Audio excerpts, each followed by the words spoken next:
Hello there, and welcome to Gravitonic.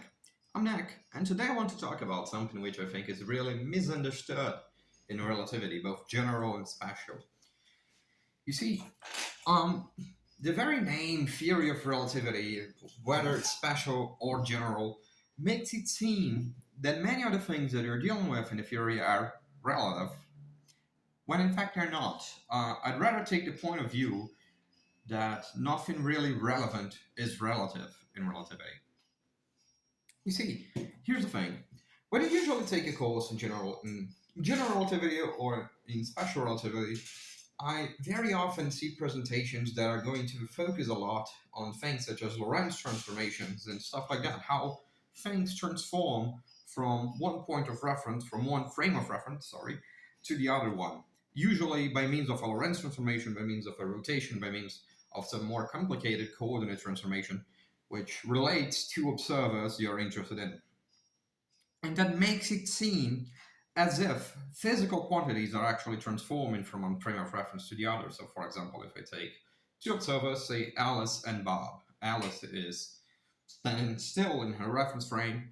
However, Bob is moving relative to Alice. So they are in different reference frames. And in special relativity, what you would do to connect what they both observe is to use Lorentz transformations and hence transform everything using a Lorentz transformation to get to how exactly Bob sees the world and how Alice sees the world.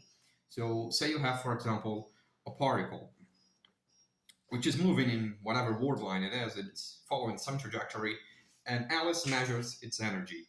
Then if you want to know what is the energy for Bob, what you're going to do is to apply Lorentz transformation, and then you get a mix between the energy and the momentum of the particle, and eventually you get what is the energy that Bob measures. And that makes it seem like the measurements we're doing actually transform from one reference frame to the other. And I think that hides a lot of insight into what is really happening in relativity. And it makes relativity seem like something absurd, like if different people look at the same phenomenon, they're going to see different things. And that is not what happens. And I've never really seen, I believe, a clear discussion of this in any textbook or so. It is in my thesis, and I'm going to leave a link to it in the description. And here's the thing.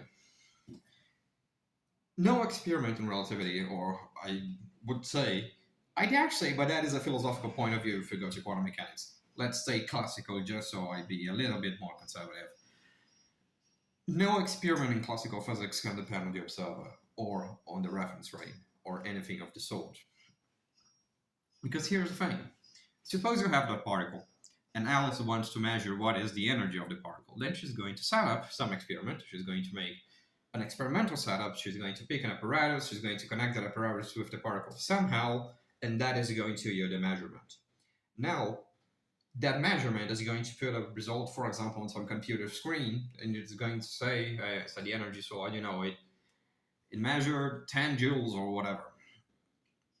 Now, something that all observers must agree on is that if either Alice or Bob or anyone else looks at the computer screen to see what is the measurement that the apparatus that measured the energy shows, it is going to say 10 joules. You won't have something like, oh, but if you're moving relative to the computer, the number will change. No, the pixels on the screen won't change. It makes no sense for it to expect them to change. And it is a fact of physics, and perhaps even of logic, that regardless of the observer, the apparatus measured 10 joules. And that is true for any and all observers. However, it is true, according to relativity, that if Bob were to measure the energy of the particle, he would get a different result. He would get, for example, 5 joules or whatever. So what is going on here? What I think many people miss is that the problem and this difficulty in relativity is not exactly in the concepts being relative, but rather in the fact that we are given the same name for very different things. What Alice calls energy and what Bob calls energy are not the same object, are not the same thing. They are actually different things which we are calling by the same name because we are not really that smart. When Bob goes to make his measurement of energy, what he does is he picks an apparatus, he connects it to the particle, and so on and so on. However, the way he sets up his apparatus, the way the apparatus interacts with the energy, these details of the experiment are very different from what Alice does. So they're not conducting the same experiment in different reference frames or something. They are conducting intrinsically different experiments. Their apparatuses might be the same, and the general idea might be the same, but they are intrinsically different experiments, and hence they are measuring different physical contents of physical reality. Both of them are going to agree with the results of each of their apparati. I'm not really sure, apparatuses, whatever. uh, both of them are going to agree on what is shown in the computer screen of each apparatus. They can't disagree on that. They will disagree, however, on what is the interpretation of what is being measured. So, for example, while Alice is going to say that her apparatus measured the energy of the particle, Bob is going to say, no, what you measured is not the energy, it's actually a combination of energy and momentum and something else, and so on and so forth. So they do agree on the results, they do agree on every single measurement, they do agree on physical reality, but they disagree on the words they use to describe it. This is sometimes explained within the context of relativistic electrodynamics, because then you get this thing in which you can put, for example, an electron next to a charged wire, and depending on the reference frames you pick, you might have a force that is only due to the electric field, or it might be due to both the electric and the magnetic field. And this shows that you have the very same physical effect, but different observers are going to attribute different meanings to that. They interpret the results differently. And of course, there's nothing that says interpretation must be the same. That is due to the physicists and not really to the physics. They agree on the results, but they attribute it to different sorts of phenomena of objects and so on and so forth. And this is what happens usually in relativity, in much of the confusions about relativity. I think a very big problem in teaching relativity and in learning relativity is noticing this, that hey, what I'm thinking that are actually the same experiment are very different experiments.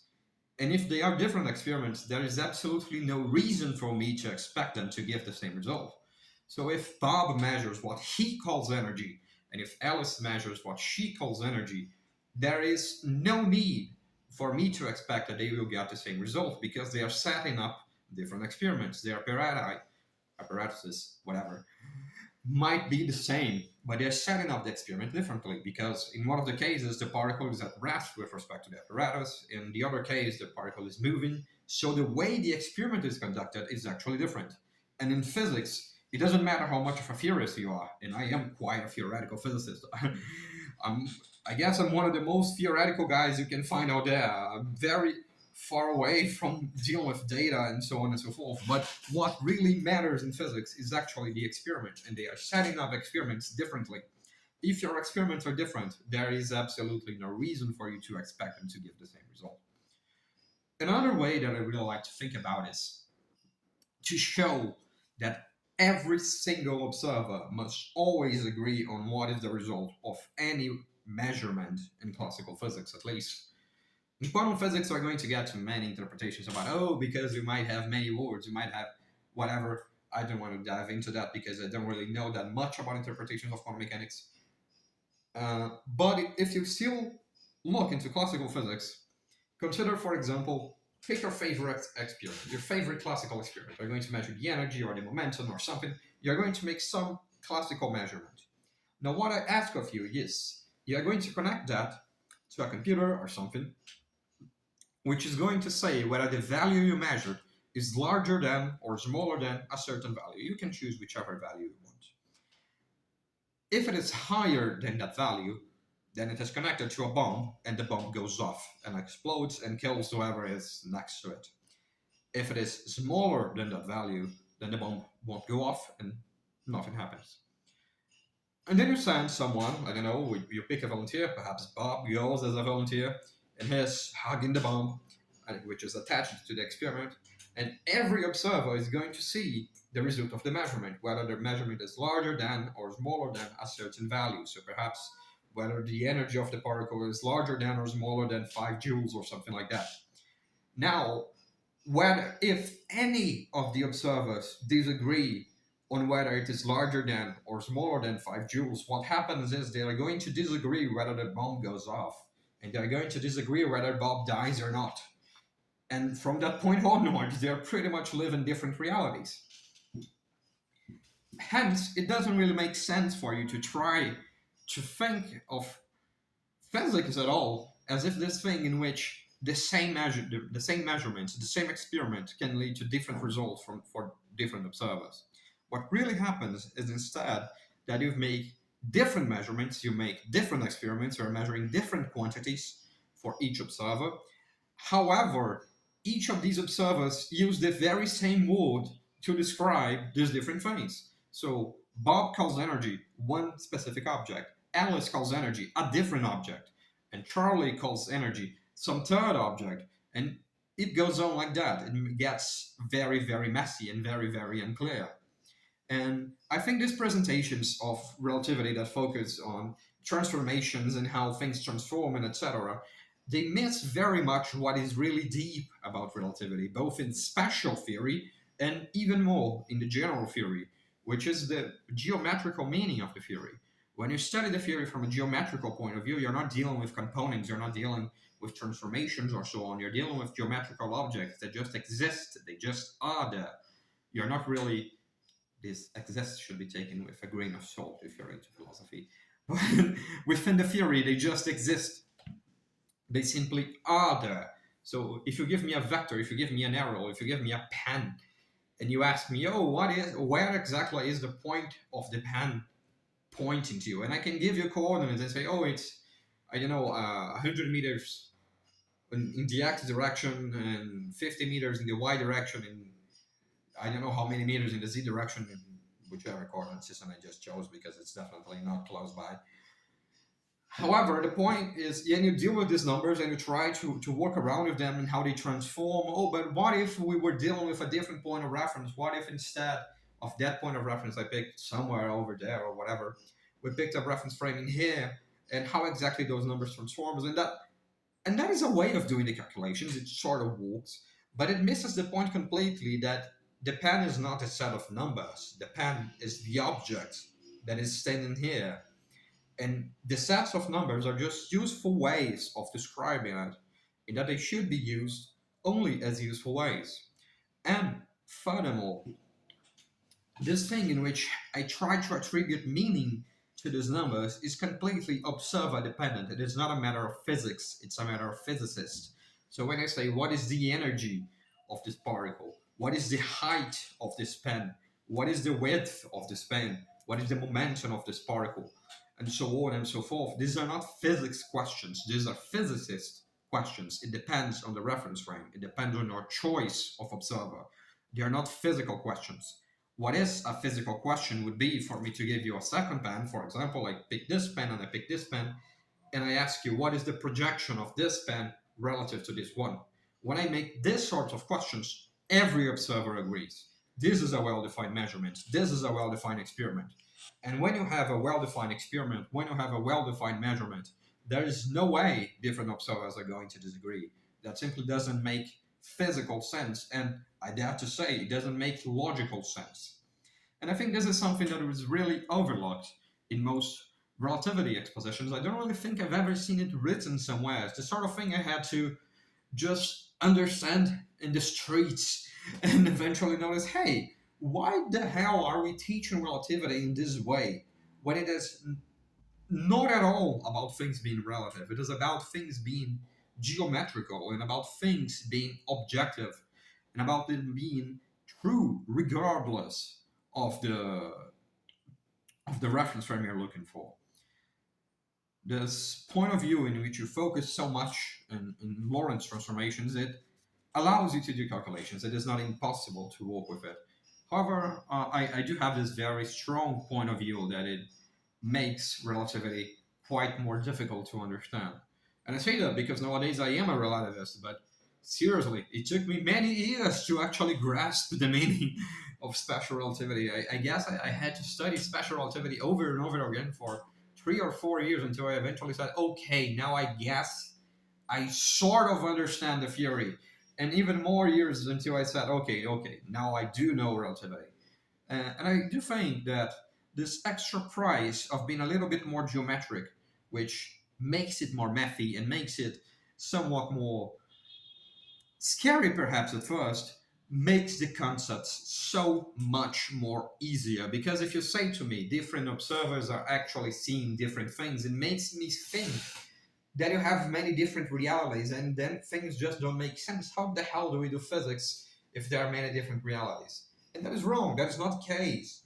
What actually happens is only this point in which the difficulty in understanding relativity, at least for me, was realizing that the weird things are not due to reality being that weird. It's just that I was used to thinking that different experiments are actually the same. And in the moment I realized, hey, we are not making the very same experiments, we're making different experiments and trying to interpret them in the same way. And that is the issue that I was having.